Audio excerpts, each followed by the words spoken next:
எல்லோருக்குமான தலைவர் அம்பேத்கர் என்ற புத்தக நூல் வெளியீட்டு விழா நேற்று விகடன் குழுமம் சார்பாக நடைபெற்றது.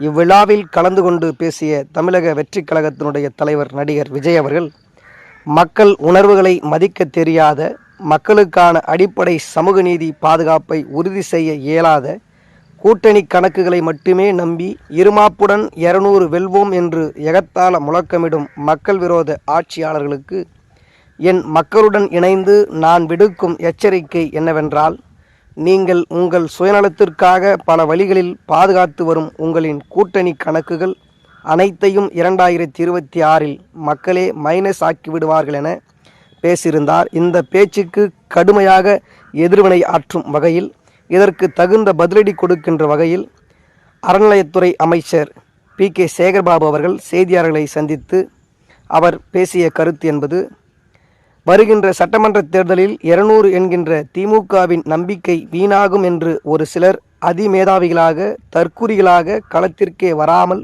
பேசிக்கொண்டிருக்கிறார்கள். எங்களுடைய நிலைப்பாடு 200 அல்ல, 234 தொகுதிகளையும் திராவிட முன்னேற்றக் கழகம் கைப்பற்றும். வில்லிலிருந்து புறப்பட்ட அம்பாக திமுக மீது எப்படியெல்லாம் இதுபோன்ற அவதூறுகள் பரப்பப்படுகிறதோ, அப்போதெல்லாம் 200 கிலோமீட்டர் வேகத்தில் பயணிக்கும் திமுக தொண்டன் 100 கிலோமீட்டர் வேகத்தில் பயணிப்பான்.